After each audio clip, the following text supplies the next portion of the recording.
Welcome back. Most of you probably joined us last Thursday. We decided to go ahead and have one as soon as today when we saw on Friday that the new application came out and more guidance. So glad you could join us. It does appear that it'll actually be, we think, next Tuesday that the banks are able to start accepting applications and submitting them to the SBA. Right now, it's focused on community financial institutions, which includes community development financial institutions, minority-owned banks, and some community development corporations. So, tell you the truth, we are still trying to figure out who in Madison area is actually falls in that category and is servicing these loans. Have not gotten that information, but as soon as we do, we will be including that in our updates. Meanwhile, certainly all the financial institutions that were doing this in the fall are continuing our understanding and are gearing up to be ready to jump as soon as they're able to and the applications open up. So I think you can still be in touch with your, well, I know you can still be in touch with your lender from last time and start working on the application. So one announcement on our end, we are very committed to continuing to support the nonprofit community, obviously. Here we are. But we also really want to make a greater push this time to reach small businesses that perhaps missed out on the first time or got in on the first time, but need to get in on the second time as well. So many of those, if they missed out on the first time, have to actually apply for the PPP1. So much of what we're talking about today is focused on PPP2. That is assuming everyone has already received a PPP1. And that's a different application. For those who didn't get anything last round, that's a PPP1. There is another application for that. It's revised from the original one last spring. And so we're going to do a webinar on that. And I'm actually working on the timing, either very late afternoon on Thursday or early Friday morning. We're trying to catch people who, a lot of these may be entrepreneurs, people with a lot of other commitments and jobs. And so trying to catch a different audience that way. So we'll be sending out an announcement about that. Again, not relevant to most of you probably on this call. If you are here focusing on PPP2, this will definitely be for first-time borrowers, and we will be updating our checklists and working towards that. We're also working to try to get some Spanish language materials translated and up and available, so that will be next week. But I'm telling all of you in the nonprofit community so that you can get the word out, help us get the word out, be watching for announcements to this effect. And please know that these are open to the public. We got our large meeting issue figured out. So, we can take up to 500 on a call. That's not going to happen, but we don't have a space limitation. So we're happy to share whatever we can by these webinars, and then follow up materials, which we send out in an email afterward, but then we also are posting things on our website. So with that, thanks for joining. Oh, actually, I do have one more announcement I remembered. There is a webinar also on Thursday afternoon at 2 o'clock. I actually have to look up whether that's 2 o'clock Eastern time, probably is. The SBA is putting on the Shuttered Venues Grant. So that's an entirely different process and application than the PPP2. In fact, if you go for a Shuttered Venues Grant as a theater or something, you cannot get a PPP2. So We are also working to get more up to speed on how to help you evaluate not only the value of it, because it looks like a shuttered venue grant likely would be more valuable, but the timing, where, you know, I know there's some concern about waiting to when you could actually get a shuttered venue grant versus perhaps jumping on a PPP2 right now. So stay tuned on that as well. We're trying to just kind of stay ahead of the curve here. So with that, I will be monitoring the chat. And so do post questions there. We try to get them answered, but if we don't, we put that in our Q&A, which we will update after today's webinar. And that will go back up on our website. Last week's Q&A is already there, and then we will be updating that and posting other updates as they come. So thanks for being here. Thanks to Madison Community Foundation for continuing to make this possible. We are grateful. I know the community is grateful. And with that, I am also very grateful for my colleague Jeff, who digs in and tackles the details, and he is here to go through that with you today. Go for it, Jeff. All right, thank you. Wait, I'm going to share the screen with you. Share? Yep.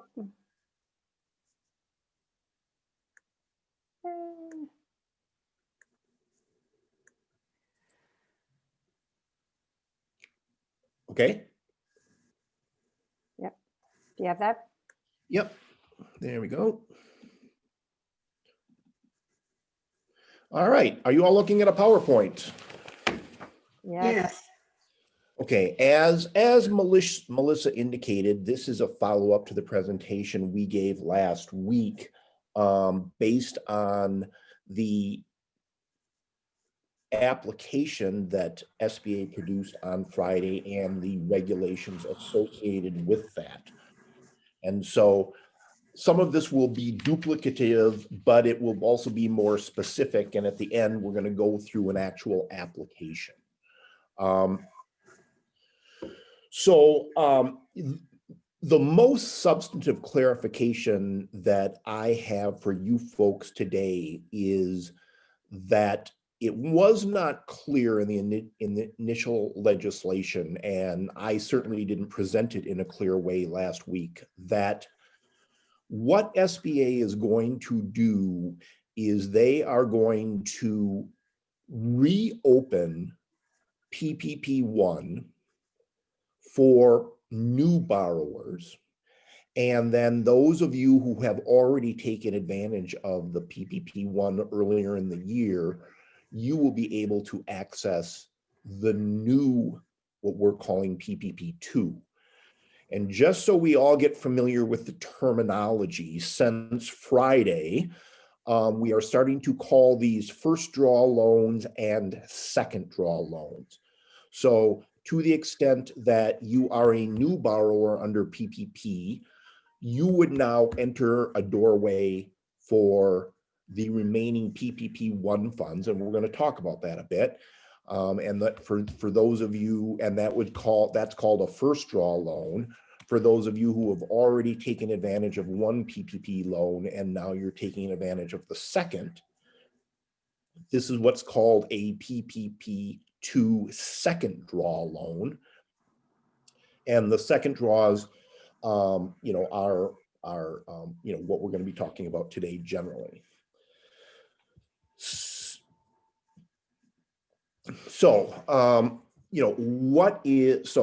what we're working off of today is the interim rule and the second draw borrower application. So under SBA, under the PPP, the SBA is guaranteeing second draw loans to borrowers that have already received a PPP1 first draw loan,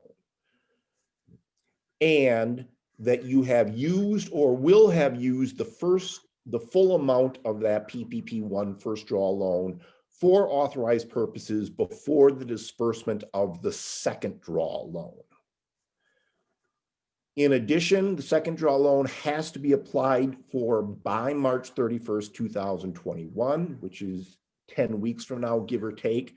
However, you should not wait. As we know from the spring, these funds have gone quickly.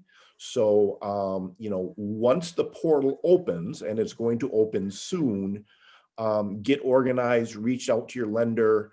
Again, all the stuff that we talked about last week, make it easy for your lender to say yes. Okay, so we've got these fancy new second draw loans. What about PPP1?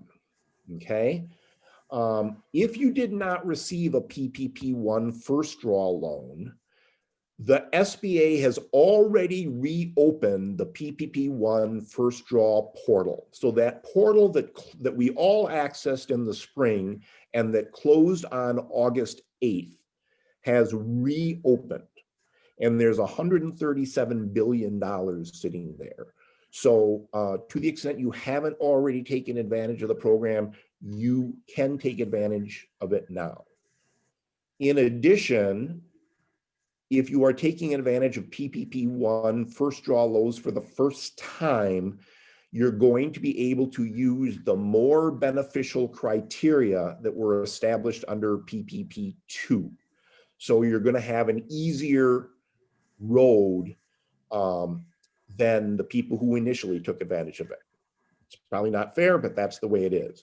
So that includes, you get additional payroll costs to use in your loan size calculations. When you're burning up your loan proceeds, you have a broader use of things you can use them on. And then of course, there's no offset of the EIDL. So if you're new borrowers, PPP1 can be advantageous. Take advantage of it. The portal's already open. And we're going to be talking about that later this week as well. You know, what if you did a PPP1 first draw loan, but not all of that loan was used or forgiven? A borrower that did not receive first draw forgiveness by December 27th may reapply under PPP1 if you've returned some of your loan proceeds. In addition, you may amend your PPP1 loan application if you did not previously request the full amount for which you were eligible. Again, this has to do with using those PPP2 rules with PPP1. If you're interested in looking backward and taking more advantage of that program, there's a mechanism to do that. Okay. Finally, and this is the last thing we're going to say about PPP1 before we move on to PPP2, the indications are, and these aren't promises, but it's the stuff that's filtering out through the law firms, through the accounting firms, is that SBA intends that if the borrower under PPP1 did not receive 100% forgiveness, that would have under the PPP2 rules, the borrowers will have the ability to go back and amend to secure additional forgiveness. And this is probably the biggest one. For those of you who did not get 100% forgiveness simply because of the EIDL grant offset, it sounds like there's going to be a mechanism to get those funds back. So all I can say on that is stay tuned. And you know, we will certainly provide information as it becomes available. All right, so on to PPP2. Generally, this has not changed a lot since the PPP1 first draw. They're 100% guaranteed. There's no collateral, no personal guarantees. Any amount that you do not have forgiven that you have to pay back, it's paid back with 1% annual interest, and the maturity is 5 years. Oh, sorry. Okay, you are eligible for a second draw loan if you were in operation before February 15th, 2020, so before the pandemic. You have fewer than 300 employees, and you experienced a 25% reduction in revenue from 2019 to 2020. You already received a PPP1 loan, and you have spent or will spend all of the PPP1 loan proceeds before the disbursement of your PPP2 loan. Okay, none of that should be a surprise to anybody. Okay, the calculation this time is not that goofy payroll calculation that we had under PPP1. It's a much more streamlined revenue reduction requirement. And in order to qualify for the PPP2 second draw loans, a borrower is going to have to be able to demonstrate revenue reduction of 25% or more in 2020 relative to 2019. There's several formulas to use. You should run them all and use the formula that is most beneficial to you.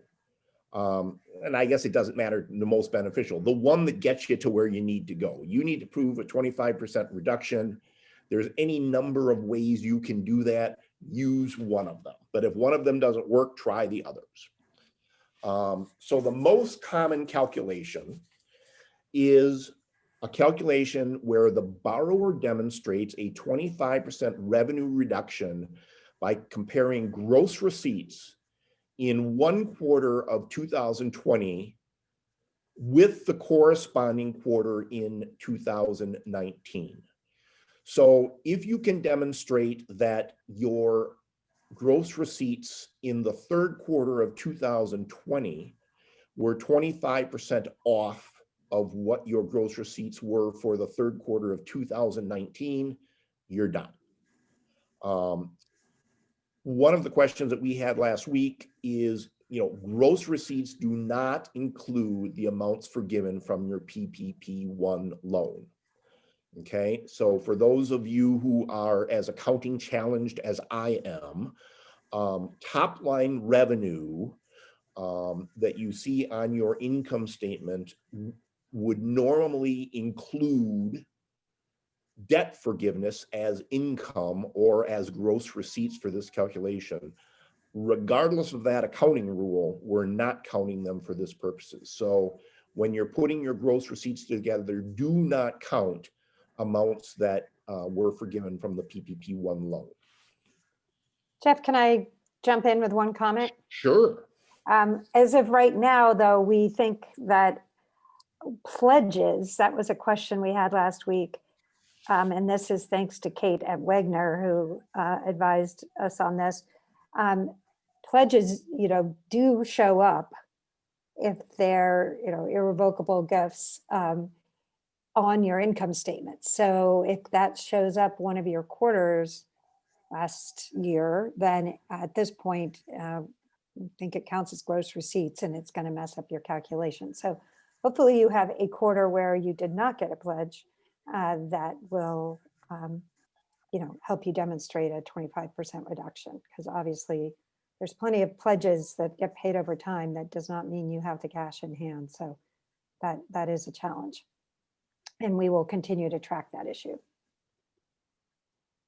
Okay, and I think another reason to be aware that there are these various revenue reduction calculations, again, use the one that is the one that gets you to where you need to go. Okay, so if you're not using 1 quarter to 1 quarter, 2 minutes ago, I had said I was comparing the third quarter of 2020 versus the third quarter of 2019. There are a couple of alternative calculations that you can take advantage of. So if you were operating for all of 2019, then you have the option to demonstrate that you have a 25% revenue reduction year over year, 2020 versus 2019. That might just be easier because some of you are smaller organizations that might not have quarterly financials. And so it might just be easier to look year over year. If you do the math, if you have a 25% reduction year over year, you're going to have it at least in one quarter, but it might be easier to demonstrate to your lenders and to our friends at SBA by using the year over year calculation, if that's something that you prefer. The other alternative calculations are related to entities that were not operating for all of 2019 or for all of 2020. There's a couple of special rules associated with those. So if the borrower was not operating in the first and second quarter of 2019, but was operating in the third and fourth quarter of 2019, then the borrower must demonstrate that the gross receipts in any quarter of 2020 were 25% lower than gross receipts were in either the third or the fourth quarter of 2019.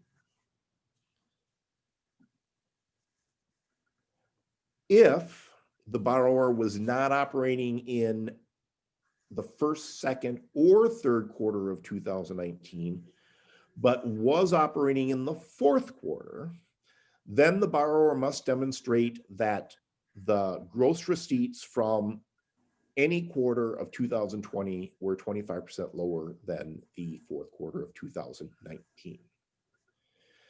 And now we're getting into some pretty limited rules, but if there's anybody out there that wasn't operating at all in 2019, but you started operations between January 1st, 2020 and February 15th, 2020, then borrower must be able to demonstrate that the gross receipts in the second, third, or fourth quarter of 2020 were 25% lower than the first quarter of 2020. And that's actually what the rule says. Presumably you're going to be allowed to interpolate those numbers to get you a full quarter. But those are the additional rules. Okay, moving on to loan size. The PPP2 second draw loans, loan size is the lesser of $2 million or 2.5 borrowers' average monthly payroll costs. We're going to talk about payroll costs again in a minute. But when you're calculating payroll costs, always remember, regardless of which calculation you're using, if you're calculating payroll costs, any payroll costs in excess of $100,000 per individual on an annualized basis needs to be reduced to $100,000. So if you've got an employee that's making $120,000 for their payroll costs, you're going to have to use the $100,000 number. And if you're a seasonal operation, you're going to have to annualize that. So just kind of keep that in mind. That's something from the spring that shouldn't be new to you, but just a reminder. Okay, so you can do your calculation of average monthly payroll costs based on a number. You can do it a number of different ways. You can do it based on one, the 12-month period prior to your PPP2 loan application, and that seems cumbersome, but you can do it that way if it works better for you. You can do it based on the calendar year 2019, or you can calculate it based on the calendar year 2020. So again, this is another instance where you should take a look at it, run your numbers on the various different scenarios, and use the one that is most beneficial to you, the one that's going to give you the largest loan size. Okay.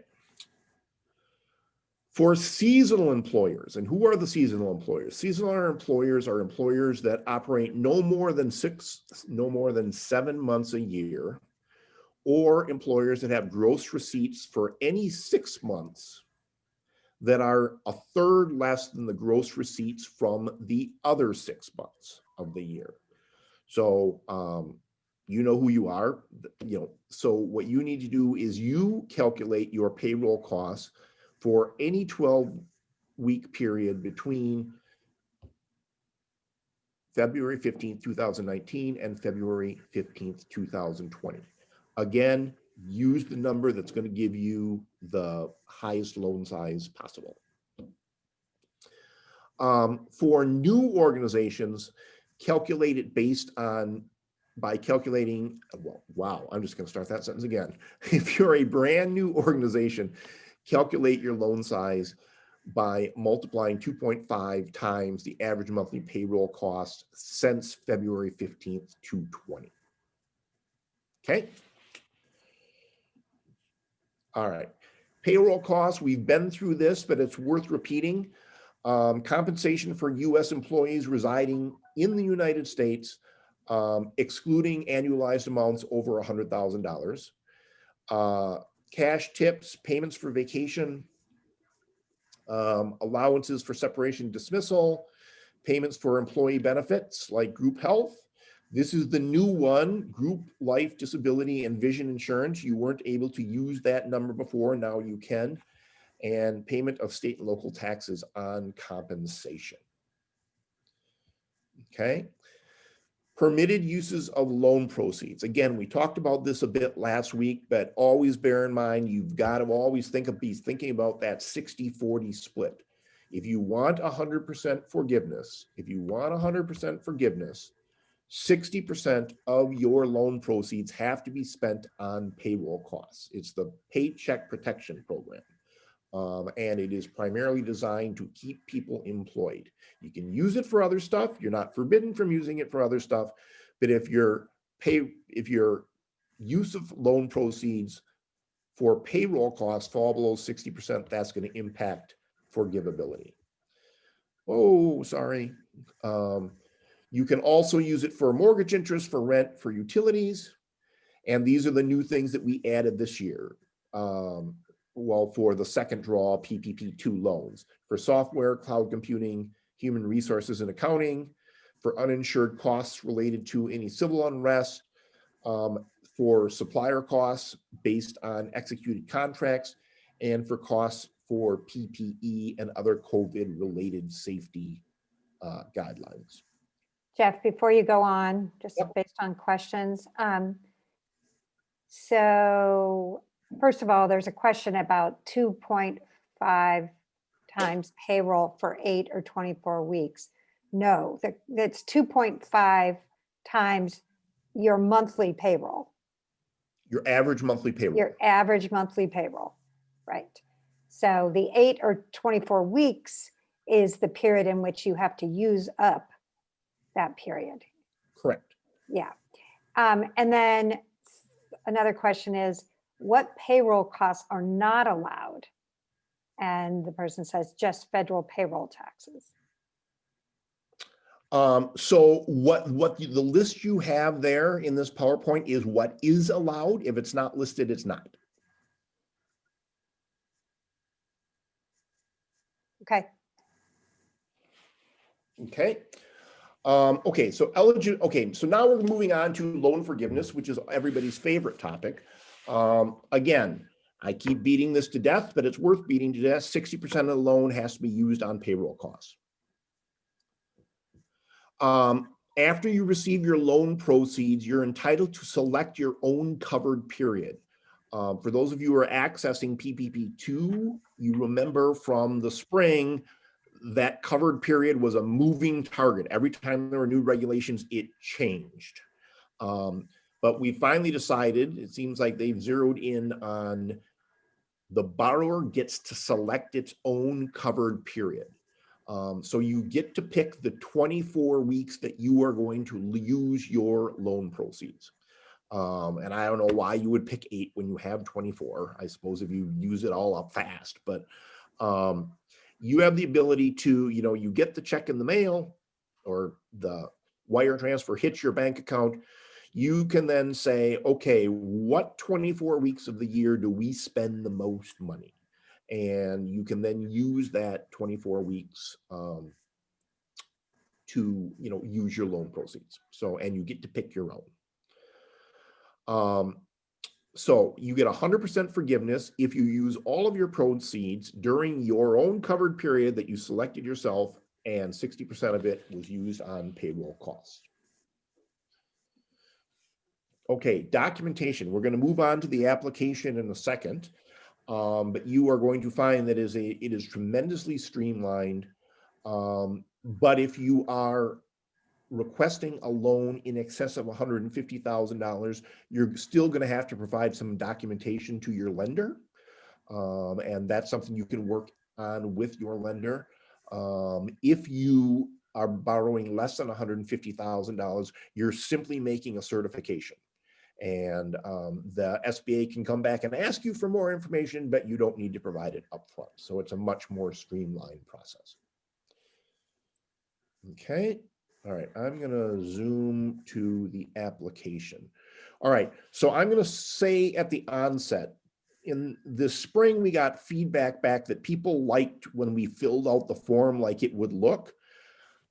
And that's what I've done because apparently people find that helpful. But so I made up a company here and did a application for that made up company.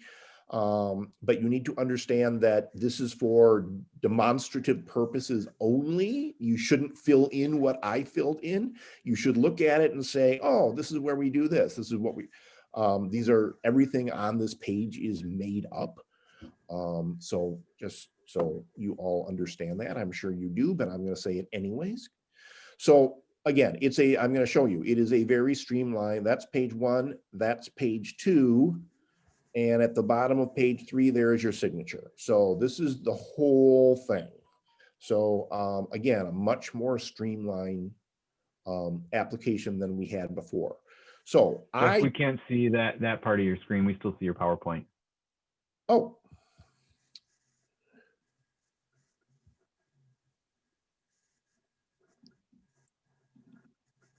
How's that? There it is. Thanks. Yep.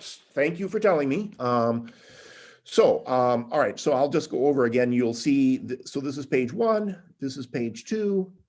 This is page 3. So it's a very streamlined application. And again, I just made this up. So up here, check. So I did it for a 501c3 nonprofit corporation that doesn't have any additional trade name or doing business. My particular organization, which we're calling Helping People Inc., was organized in 1987. So you're going to obviously have to check your corporate records to get that information in there. This was my best guess at the NAICS code. So you're obviously going to have to figure that out for yourself. That's on your tax returns. Business address that I made up, tax ID number, telephone, contact person's email address. Okay, this is where you get into the calculation for you to multiply 2.5. So you calculate your average monthly payroll, and we went through in the PowerPoint any number of ways to do that. But you figure out what your average monthly payroll is. In this case, it's $40,000, and you multiply it by 2.5, and you get $100,000. So there's my loan amount. You will note here that SBA, again, is moving so fast getting these things out that if you punch, I did this on the SBA website, and you punch in the numbers and they don't even really fit with where the dollar signs are. So an indication that our friends at SBA are moving as fast as we are on this. So my average monthly payroll was 40,000. I multiplied it by 2.5, and my loan amount is 100,000. I've got 9 employees, and what I think that I'm going to use this for is mostly payroll. I want to get this reimbursed, so I want 60% back. I'm also going to use it for some of my supply chain costs. I signed some agreements because I have written agreements that were signed before December 27th. I can use my loan proceeds for some of my supply chain costs. And then I've also got some PPP for my workers, and I'm going to use that. So obviously, you're going to have to eyeball this yourselves, figure out what you're going to use it for, what you think you're going to use it for, and you can put that there. Jeff, is employees FTEs or total number on the payroll? FTEs. Thank you. Yep. You're going to need, when you fill out this application, you're going to need to know what your loan number was for your PPP first draw. Again, that vocabulary that started appearing on Friday, it's now a PPP first draw loan. So you're going to need to know what your loan number there is. We talked about this. You're going to have to prove that in order to be entitled to receive this second draw loan, you have to prove a 25% reduction in gross receipts. So what I did is I went and looked at the books for Helping People Inc. And in the third quarter last year, we had a very round number of $200,000. And coincidentally, in the year before, the same quarter, comparing third quarter to third quarter, it was 275. That's more than a 25% reduction. And so I'm qualified. All right, list all of your owners. This is where a for-profit corporation would list its owners. I just say see attached. If you need more information, you can see, you can attach it.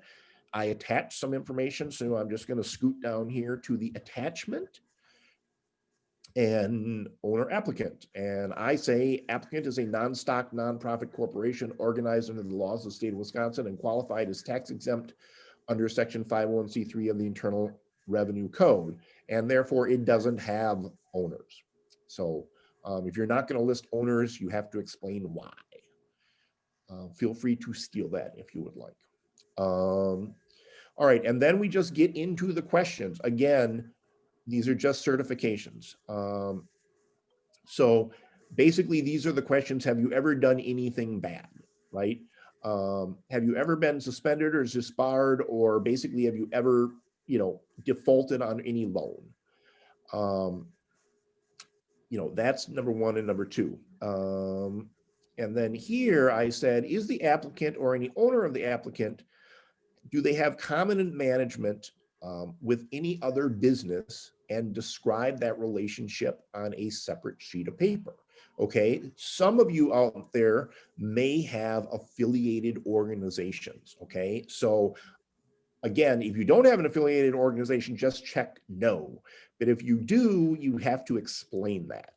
And again, scooting down to my attachment, I do a lot of tax credit work, and although it seems counterintuitive, very oftentimes a nonprofit sponsor in a tax credit structure has to have a for-profit subsidiary to run the tax credits for a very complicated reason. So that's what I pretended we were doing here. Applicant is the sole owner of a for-profit single-member limited liability called Helping People Real Estate LLC, which serves as a sponsor organization for various low-income housing tax credit transactions. And the tax ID number for this is a completely made-up tax ID number. So if you have affiliated organizations that you have to disclose under that particular box here, just explain it on addendum A. Okay. Going on, none of our leadership has been incarcerated for anything. In the last 5 years, there's been no bribery or embezzlement.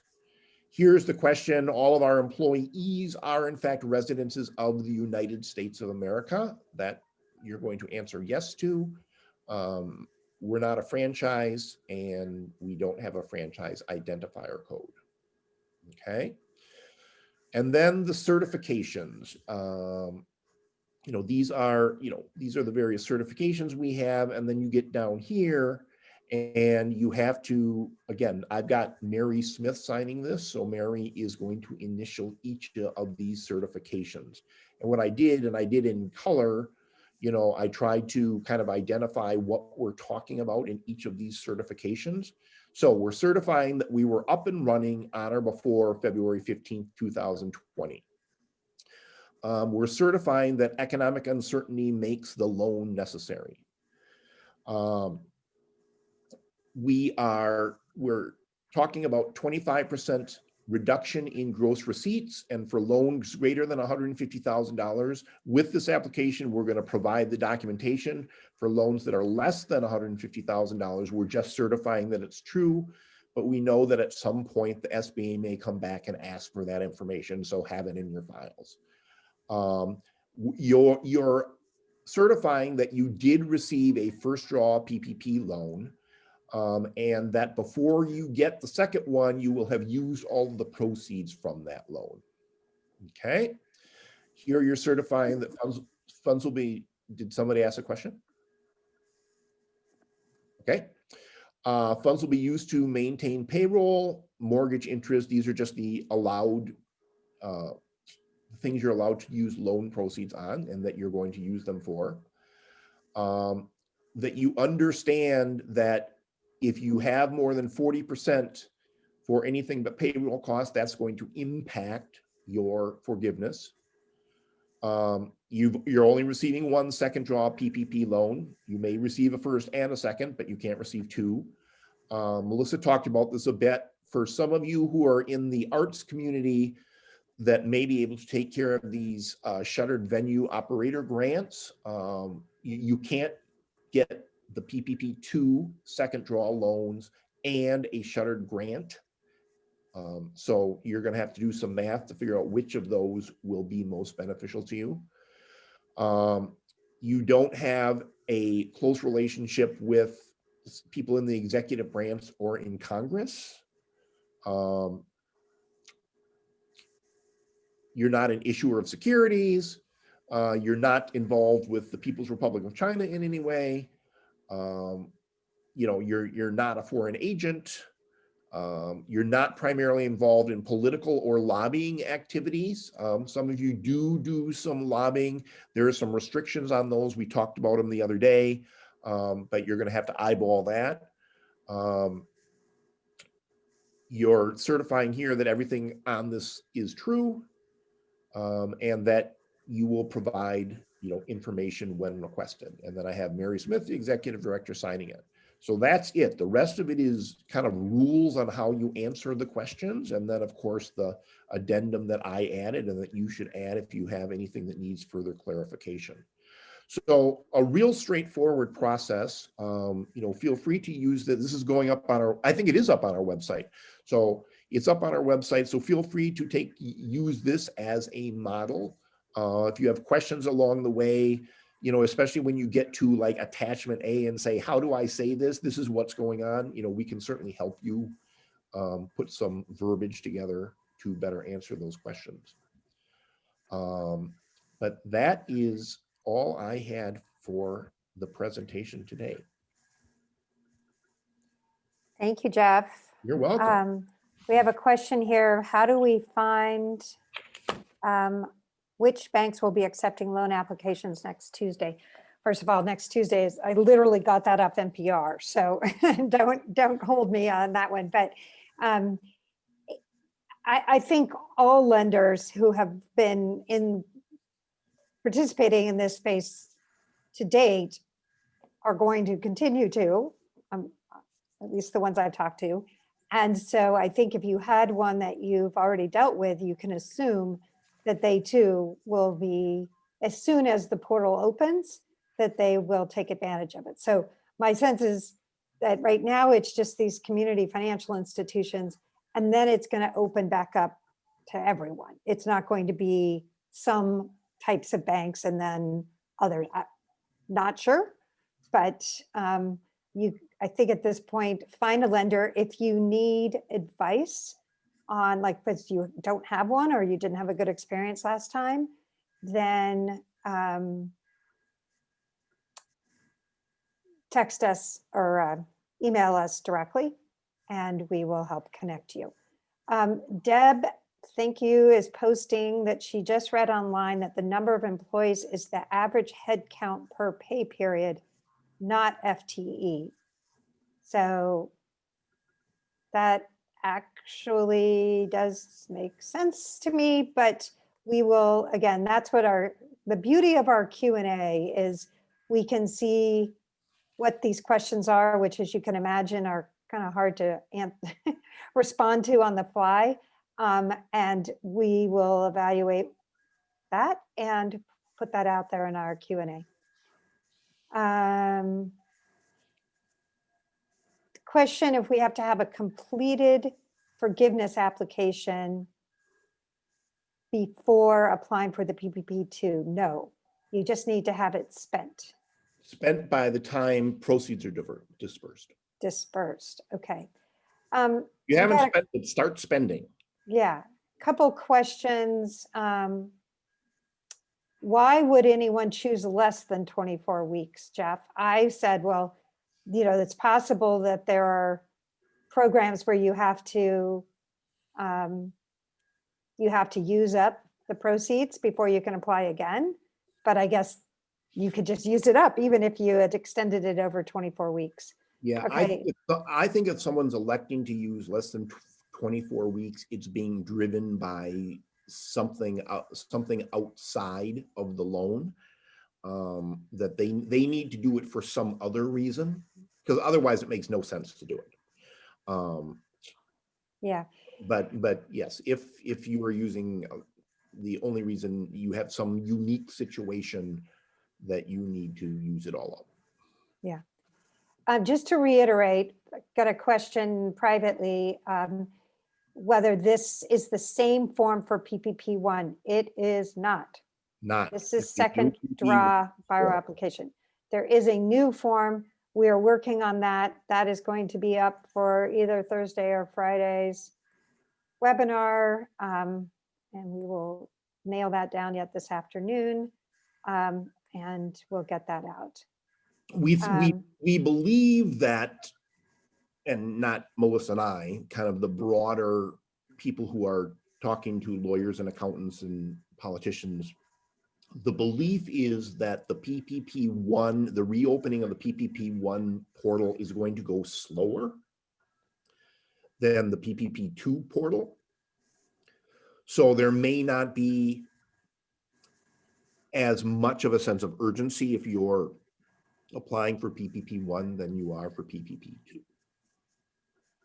And Sarah, I don't know if you can jump online here and you want to speak up, but Sarah is saying, this is our colleague Sarah Kissel, who focuses on employment issues. She is saying you might go for less than 24 weeks if you're trying to carve out a separate time frame to use the employee retention tax credit. Yeah, predominantly that. I'm thinking that if you were trying to maximize your ability without double dipping, of course, between PPP loan forgiveness and getting the employment, I think they're just calling it the employee retention credit now, but it's a tax credit. You might want to shave that down so that it's really clear that, okay, we only needed 20 weeks and these other weeks are free and available to use all of those employee hours towards the employment retention credit if everything else applies. And that is retroactive, that application back to 2020, even though originally it was interpreted as meaning that if you even, I think it was even if you applied for a PPP loan or received a PPP loan, not even the forgiveness portion, you were disqualified. They have retroactively changed that. So Sarah, can you just give a kind of top line like explanation again to remind people, because I think people did kind of dismiss the employer retention tax credit because you couldn't have a PPP. So if you could just describe, sorry, put you on the spot here. No, that's. And I know we okay. took that material down off our website, but we probably need to reactivate it. Well, my slides from last week will have both the old and the new information on those details. So that is still an okay resource that is up on the website. I'm going to pull that up right now. Get the cheater in front of me right now because I was asked about it so little and it played such a small role. I really didn't do as much advising on it, and I can speak far more to the changes that have been made, which are pretty, and the changes I should say, and I'll buy myself just a moment of time, but it is important to point out that even though the amount that you can receive back in a credit for keeping employees on, so long as you're not double dipping with PPP loan forgiveness, or if you have any employees taking the Families First Coronavirus Response Leave Act, that has gone up to 70% of wages and benefits, but that portion is not retroactive. That changed. So to recap, the eligibility is either of one of two things: that you have fully or partially suspended operations by a government authority that limit the commerce, travel, or group meetings due to COVID-19.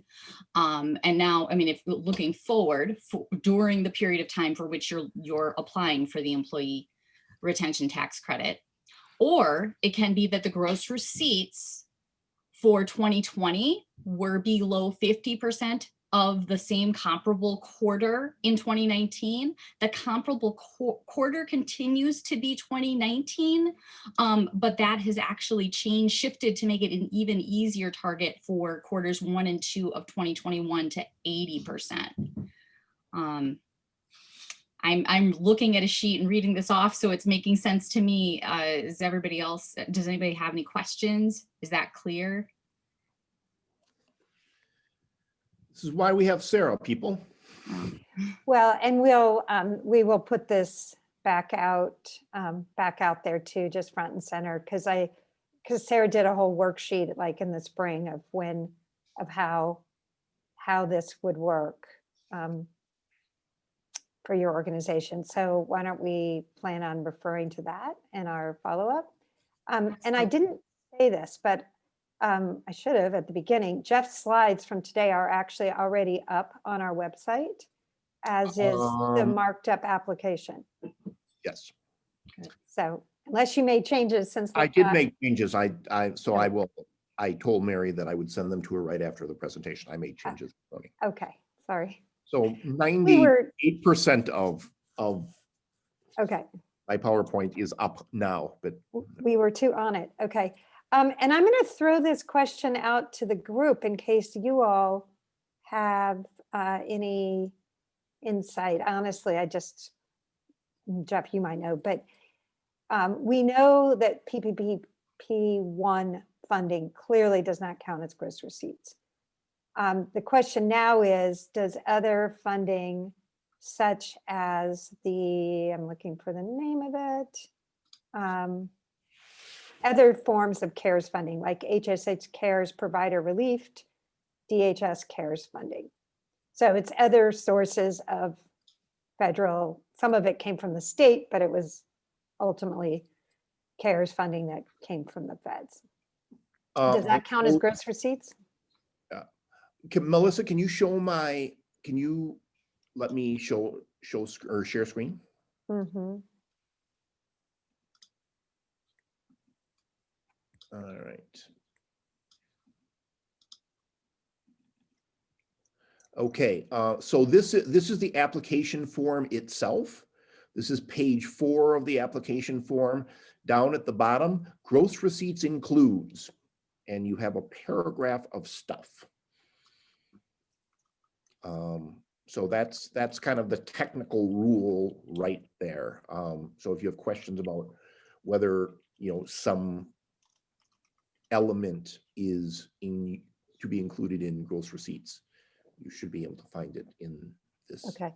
Well, my gut is then, generally under that definition, I think the PPP1 loan funds would have counted, if they had been forgiven. Yep. And so it's that they were specifically carved out.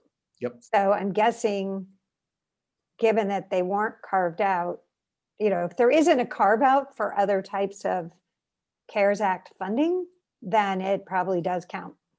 Yep. But we will confirm that. And yeah, so Kevin makes a good point. If you have an unconditional promise to give a pledge in 2020 that is skewing your revenue for the application, check with your accountant to see if you can reasonably call that pledge a conditional promise, which is typically not recorded as revenue at the time of receipt. So yeah, I mean, because otherwise I think it does count.